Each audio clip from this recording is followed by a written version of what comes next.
निकलो यार तुम। परेशान हो गया मैं तुमसे। जिंदगी नरक बना के रख दिया तुमने मेरी। बेटा, मैं तेरा बाप हूँ बेटा, तेरा बाप हूँ बेटा। तू मुझे घर से निकालेगा तो समाज क्या कहेगा बेटा? समाज क्या कहेगा? बस अब नहीं झेला जाता मुझसे। अब तक मैं समाज की वजह से ही चुप था, लेकिन अब बर्दाश्त से बाहर हो गई ये चीजें। निकल जा तुम यहाँ से। पर बेटा, मर गया तुम्हारे लिए तुम्हारा बेटा और मेरे लिए मेरा बाप।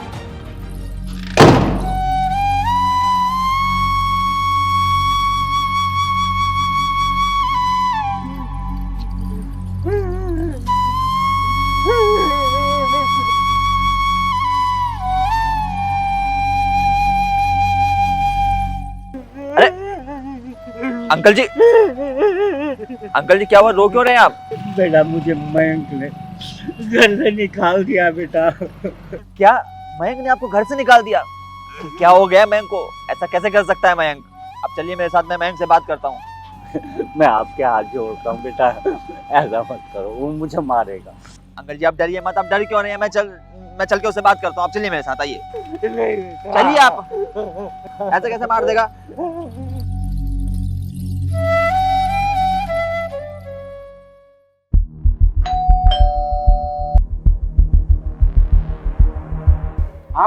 आप फिर आ गए यहाँ।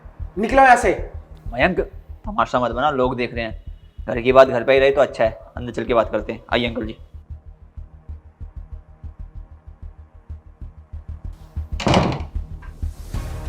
हाँ बोल, क्या बोलना है? मयंक तूने अंकल जी को घर से बाहर निकाल दिया? अरे कैसी औलाद है रे तू? अंकल जी के एहसानों का ये सिला दे रहा है? तेरे को पाल पोस के इतना बड़ा किया और आज तूने इनको ही घर से बाहर निकाल दिया। अरे पूरी सोसाइटी में देखो कितना अच्छा इंसान कहा जाता है, तेरी अच्छाइयों की लोग मिसाल देते हैं, और ये देखो तेरी अच्छाई, बाप को ही घर से बाहर निकाल दिया। शेखर, तू पूरी सच्चाई नहीं जानता। तू खुद ही बता, कौन सा ऐसा इंसान है जो अपने बाप को घर से बाहर निकालना चाहेगा? किसका मन नहीं करता यार अपने बाप के साथ रहने का? लेकिन इनकी हरकतें ऐसी हैं ना, अब मैं क्या बताऊं तुझे। ये डेली रात को शराब पी के घर आते हैं और डॉक्टर ने इनको साफ साफ कह रखा है कि इनके लीवर में इन्फेक्शन है। शराब इनके लिए जहर है, जहर। लेकिन ये समझते ही नहीं है। इन्हें समझाने जाओ तो गाली गलौज करने लगते हैं। अब तू बता, मेरे घर में मेरी वाइफ है, 2 छोटे छोटे बच्चे हैं, उन पे क्या असर पड़ेगा? क्या संस्कार मिलेंगे उन्हें? अरे यार मेरे को तो ये बात मालूम ही नहीं थी। अंकल जी आप रोज शराब पीते हैं, आपको पता है इससे न केवल आपके परिवार को आर्थिक नुकसान है बल्कि आपके शरीर को भी नुकसान होगा। अगर आप ही शराब पियेंगे तो फिर ये बच्चे क्या सीखेंगे? आपके नाती पोते क्या सीखेंगे? उनको क्या संस्कार मिलेंगे? अंकल जी इंसान की अपनी इज्जत अपने ही हाथ में होती है। अगर आप अच्छे से रहेंगे, बच्चों को अच्छी शिक्षा देंगे तो कल को ये भी किसी बड़े पद पर होंगे और कहीं नाम रोशन करेंगे आपका। लेकिन अगर आप ही राह से भटक जाएंगे तो बताइए ना ये क्या करेंगे? अंकल जी आप इस परिवार की नींव हो, और किसी भी मकान की अगर नींव ही बेकार हो जाती है, कमजोर हो जाती है, तो पूरा का पूरा मकान ध्वस्त हो जाता है, नष्ट हो जाता है। अब अपने परिवार को बचाना आपके हाथ में है, इसलिए मैं आपसे प्रार्थना करता हूँ कि आप आज के बाद शराब कभी मत पीना। बोलिए नहीं पियेंगे ना आप आज के बाद शराब? ठीक है बेटा शेखर, मैं आज तुमसे वादा करता हूँ कि मैं जीवन में कभी शराब नहीं पीऊंगा और अपने पोते पोती का ख्याल रखूंगा और इस घर को देखूंगा। मुझे माफ कर देना बेटा, मुझे माफ कर देना। बहुत बहुत धन्यवाद अंकल जी।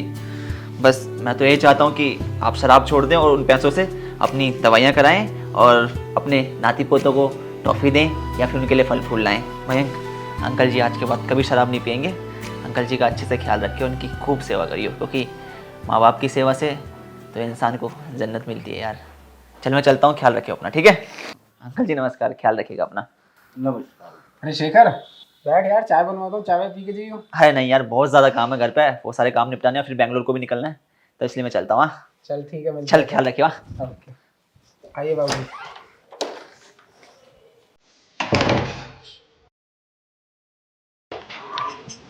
ईशु, हाँ ईशु, अरे सुनो यार, मैं 5-6 दिन के लिए बेंगलोर जा रहा हूँ। वो क्या है ना, वहाँ भी सो रही है तो मुझे उन्हें डिस्टर्ब करना अच्छा नहीं लगा। तुम एक काम करना, माँ को बता देना और अपना, माँ को और हर्षित का पूरा ख्याल रखना, ठीक और है? आप अपना। हाँ जरूर। I miss you. I will miss you too. Okay, take care.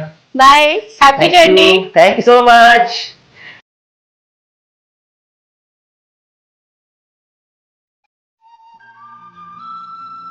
माँ जी। हाँ बेटा। माँ जी, मुझे कॉलेज की फीस देना है, तो आप मुझे कॉलेज की फीस दे देते तो मैं जमा कर देता। अच्छा चल रुक देती हूँ, हट।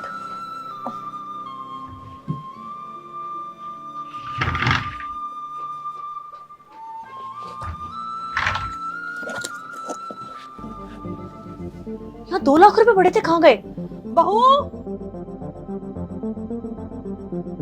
हाँ मम्मी जी। अलमारी में पैसे रखे थे बेटा, कहाँ गए? चाबी तो मैंने तुझे दी थी। वो पैसे तो मैंने खर्च कर दिए। अलमारी में 2 लाख रुपए रखे थे, तुमने खर्च कर दिए? मैंने कुछ पैसों की शॉपिंग कर ली और मैंने कुछ पैसे उधार लिए थे, वो मैंने वापस कर दिए। तुमने मुझसे बिना पूछे सारे पैसे खर्च कर लिए। तुमने एक बार भी नहीं सोचा कि मम्मी से पूछ के ही ले लूं। पता नहीं मम्मी ने किस जरूरत के लिए वो पैसे रखे हों। अब खर्च हो गए तो हो गए ना, इसमें मेरी क्या गलती है? वैसे ही मेरे पापा बहुत अमीर घर से हैं, मैं कोई भिखारी खानदान से नहीं हूँ। वो तेरा बाप देके गया था या तेरी माँ देके गई थी? एक बार मुझसे पूछ तो लेती, मैं देखती कि तुझे देने हैं या नहीं देने। तुझे पता भी है वो पैसे मैंने अपने छोटे बेटे की पढ़ाई के लिए उधार लिए थे। हमारे घर में ना 2 लाख रुपए खर्च करना कोई बड़ी बात नहीं है, मैं तो करती रहती थी। तुम्हारे माँ बाप बहुत रईस हैं, पर हम नहीं। हमारे लिए 2 लाख रुपए बहुत बड़ा अमाउंट है। अगर इतना ही शौक है ना तुम्हें अयाशियां करने का, तो अपने घर वालों से पैसे मांगो। हमारे घर पे चोरी करने की जरूरत नहीं है। मम्मी जी मुझे चोर मत बोलो, पता नहीं मेरे माँ बाप ने किस भिखारी के घर में शादी करवा दी। भाभी, आप हमें भिखारी मत बोलो। बोलूंगी, भिखारी हो तो भिखारी बोलूंगी। भाभी, भाभी, आपने माँ से उल्टा बोला तो मुझसे रहा नहीं गया, गुस्से में मैंने हाथ उठा दिया, मुझे माफ कर दो। तूने अपनी भाभी पर हाथ उठाया? तुझे शर्म नहीं आई? क्या तुझे यही संस्कार दिए मैंने? माता जी, आपने देखा ना भाभी ने आपसे कैसे बदतमीजी से बात की, इसीलिए मेरा हाथ उठ गया। माफी मांग अपनी भाभी से। भाभी प्लीज मुझे माफ कर दो, मुझसे बहुत बड़ी गलती हो गई। तुम्हारी इतनी हिम्मत, तुमने मुझ पे हाथ उठाया? अब माफी से कुछ नहीं होगा। आज तक मेरे पापा ने मुझ पे कभी हाथ नहीं उठाया। अब मैं पुलिस को बुलाऊंगी और पुलिस को बताऊंगी तुम दोनों मुझसे दहेज मांगते हो और मुझे मारते भी हो, और इसने तो मुझ पे हाथ भी उठाया है। तुझे तो मैं सबक सिखा के ही रहूंगी। जब तुझे पुलिस के डंडे पड़ेंगे तुम दोनों को, तब मजा आएगा। नहीं नहीं बेटा, तुम ऐसे मत करो। मेरा बेटा तुमसे माफी मांग लेगा। अगर तुमने ये सब किया तो इसकी जिंदगी बर्बाद हो जाएगी। मुझसे ना माफी मांगने की कोई जरूरत नहीं है, तुमसे ना सिर्फ पुलिस बात करेगी। बेटा ऐसे मत करो, हमारे घर की बहुत बदनामी हो जाएगी। ये बात ना हाथ उठाने से पहले सोचना चाहिए था। भाभी, इतनी बड़ी भी गलती नहीं है, हमें इतनी बड़ी सजा मत दो। ठीक है, छोड़ दूंगी, नहीं बुलाती पुलिस को, पर एक शर्त पे, तुम्हें और तुम्हारे बेटे को ये घर छोड़कर जाना होगा। लेकिन हम जाएंगे कहाँ बेटा? मुझे नहीं पता, कहीं भी जाओ मगर इस घर से बाहर जाओ। बेटा अभी तो हम चले जाएंगे, बट कुछ दिनों के बाद जब मेरा बेटा आएगा तो तुम उसे क्या कहोगी? कहाँ गई उसकी माँ? बोल दूंगी 15 दिन के लिए हरिद्वार गए। जब तुम 15 दिन तक भूखे प्यासे रोडों पे भटकोगे ना, तब तुम्हें समझ आएगा कि तुमने मुझसे पंगा लेके कितनी बड़ी गलती कर दी। वैसे भी तुम्हारे जाने के बाद उनको पूरी जिंदगी मेरे साथ रहना है, तुम उनकी टेंशन मत लो। बस तुम यहाँ से निकलो। भाभी, मानता हूँ मुझसे गलती हो गई है, आप मुझे घर से निकाल दो, पर इसमें माँ की क्या गलती है? माँ को निकालने की क्या जरूरत है? बेटा हमारे साथ ऐसा मत करो, मैं हाथ जोड़ती हूँ। कहा ना, दोनों के दोनों यहाँ से निकलो।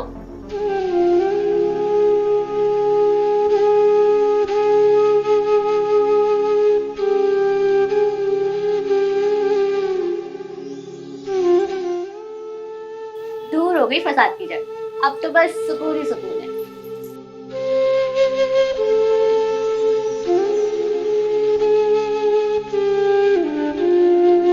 माँ जी, अब हम कहाँ जाएंगे? बेटा जहाँ किस्मत ले जाएगी। माँ,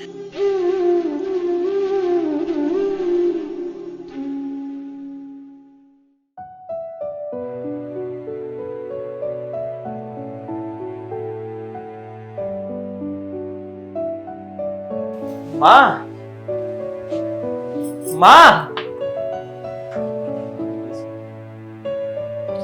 घर में कदम रखा नहीं और मामा शुरू हो गया। माँ कुछ बोल नहीं रही। अरे हाँ, शाम का वक्त हो रहा है, शायद सैर पे गई होंगी। आप आ गए, ये लो पानी। अरे थैंक यू। अच्छा ये बताओ, माँ कहाँ है? माँ जी वो तो हरिद्वार जा रही है और हर्षित बहुत जिद कर रहा था तो वो भी उनके साथ चला गया। माँ हरिद्वार गई है और माँ ने मुझे नहीं बताई, ये कैसे हो सकता है? अब छोड़ो ना यार, उनका भी मन करता है घूमने का। उनकी इतनी उम्र हो गई है, अब छोटी छोटी चीजों में उन पे रोक टोक थोड़ा ना लगाएंगे। उनका मन था और मैंने भेज दिया। मेरे कहने का मतलब वो नहीं था, पर मैं ये सोच रहा हूँ कि माँ मुझे भी ना बताए कैसे जा सकती है। यार तुम इतना बस सोचो, तुम अभी बाहर से आए हो ना, मैं तुम्हारे लिए अभी गर्मा गर्म कॉफी बना के लाती हूँ। ठीक है। हरिद्वार चली गई, समझ में नहीं आई यार बात।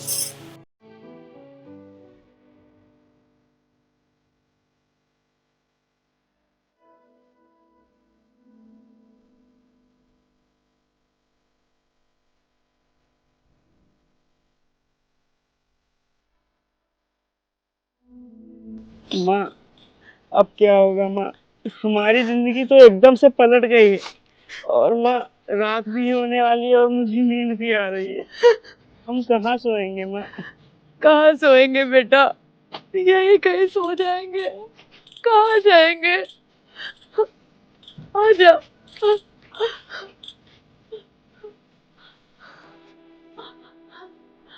आ जा तो मेरी गोदी में सो जा।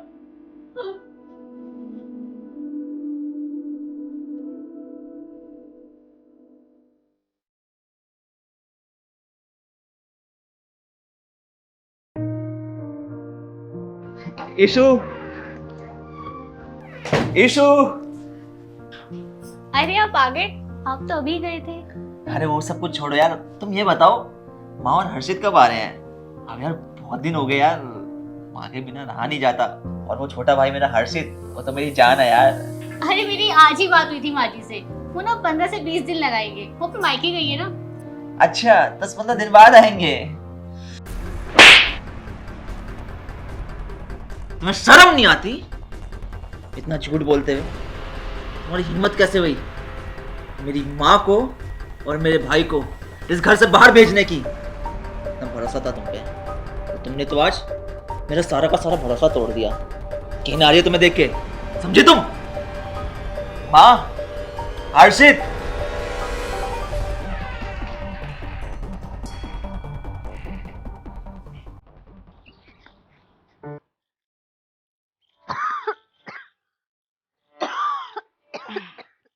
क्या हुआ माँ? अरे माँ आपको बहुत तेज बुखार है। अरे नहीं बेटा, बस थोड़ा सा ही है, हो जाएगा ठीक। नहीं माँ, मैं आपके लिए अभी दवाई और पानी लेकर आता हूँ, आप यहीं बैठना।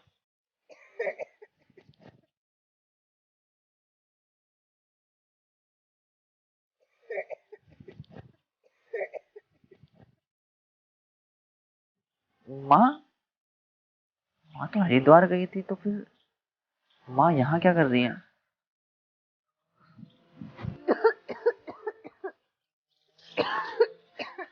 अरे माँ, आप यहाँ सुबह सुबह, आप यहाँ क्या कर रहे हो? अरे भैया आप। बेटा तू यहाँ? अरे माँ मेरी छोड़ो, आप लोग यहाँ क्या कर रहे हो? मेरे को ये बताओगे कोई? भैया एक्चुअली भाभी ने मुझे। अरे रुको रुको, माँ की तबीयत बहुत ज्यादा खराब है, मैं बाद में बात सुनता हूँ तेरी। आप घर चलिए, पहले आप घर चलिए माँ, प्लीज माँ। चलिए माँ, चलिए, आइए माँ। हर्षित बता, क्यों निकाला इसने तुझे? शेखर मैं बताती हूँ। चुप। अब भरोसे वाली बात नहीं रही, जब तक भरोसा था। अब भरोसा और दिल दोनों टूट चुके हैं। हर्षित तू बता, क्या बात हुई थी? भैया उस दिन मैं माँ से फीस के पैसे लेने गया था और भाभी ने 2 लाख रुपए खर्च कर दिए थे। माँ ने जब इसके बारे में बात की तो भाभी ने माँ पर चिल्लाया और उसी में मेरा हाथ उठ गया, लेकिन मैंने उसकी माफ़ी भी मांग ली।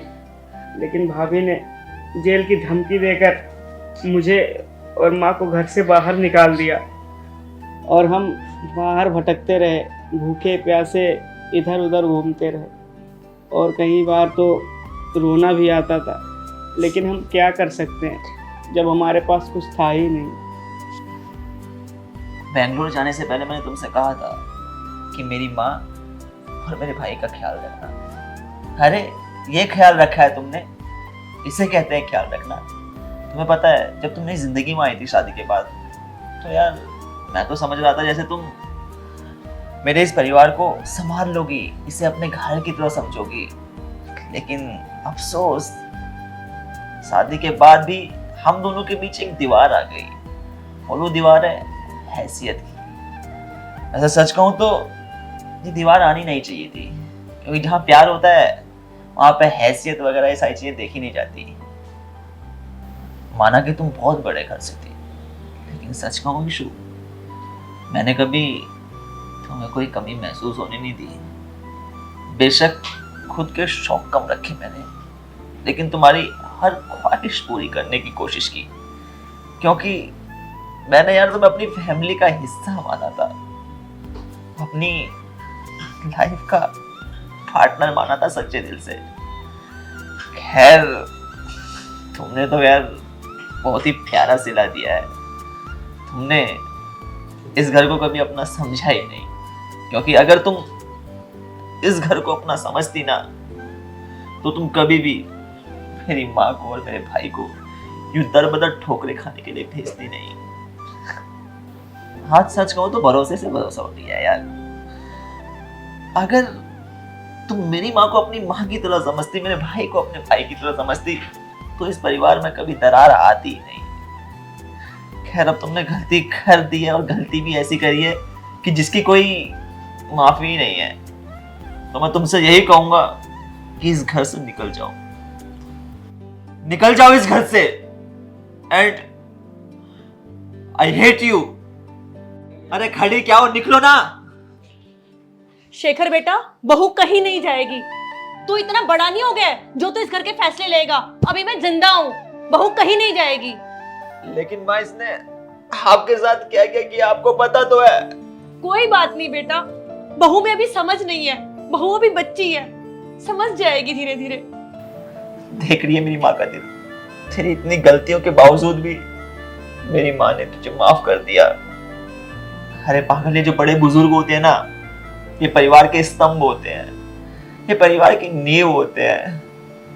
ये जितना खुश रहते हैं परिवार उतना खुशहाल रहता है, परिवार की रौनक बरकरार रहती है। अब आप लोग ही बता दो यार, क्या परिवार के बड़े बुजुर्ग परिवार के स्तंभ होते हैं, परिवार की रौनक होते हैं? क्या बड़े बुजुर्गों से परिवार की शान होती है? मेरे को तो लगता है कि बड़े बुजुर्गों से परिवार की शान होती है। अगर आपको भी लगता है कि बड़े बुजुर्ग परिवार की शान होते हैं, परिवार की रौनक होते हैं, तो जरूर बताना, मुझे आपके जवाब का इंतजार रहेगा। माँ आप कह रही हो, मैं इसलिए इसे माफ कर देता हूँ, वरना इसकी गलती माफी के काबिल नहीं है। हर्षित, तुम माँ को लेकर कमरे में जाओ। जी भैया, चलिए माँ जी। तो यार ये थी हमारे द्वारा बनाई गई एक छोटी सी वीडियो। सबसे पहले तो आप लोग ये बताएं कि आपके हिसाब से एक अच्छी बहू का क्या फर्ज होता है, और उसे क्या क्या चीजें करनी चाहिए परिवार की एकता को बरकरार रखने के लिए। बाकी इस वीडियो में हमने देखा कि कैसे एक बहू अपनी सास को और अपने देवर को घर से बाहर निकाल देती है, और वो दर बदर भटकते रहते हैं। जबकि एक बहू का फर्ज तो ये होता है ना कि वो परिवार की एकता को बरकरार रखे, परिवार को कहते हैं एकत्रित करके रखे। तो बाकी यार मैं यही कहूँगा, जितने भी लोग इस वीडियो को देख रहे हैं, प्लीज़ इस मैसेज को आगे फैलाएं, ताकि काफ़ी घर टूटने से बच जाएं और काफ़ी लोगों को पता चले कि क्या इम्पोर्टेंस होता है सास ससुर का, परिवार का। क्योंकि आज के ज़माने में क्या हो रहा है कि परिवार बिखरते जा रहे हैं। जैसा कि ये आधुनिक युग है, मोबाइल फ़ोन एक्सेट्रा बहुत सारी चीज़ें आ गई हैं, इससे परिवार में आपसी अनबन बहुत सारी चीज़ें बनने कहते हैं होने लगी हैं। तो प्लीज़ इस वीडियो को ज़्यादा से ज़्यादा फैलाएं और ज़रूर अपने ज़रूरी सुझाव हमें कमेंट बॉक्स में लिख के दें। Love you all, take care, see you.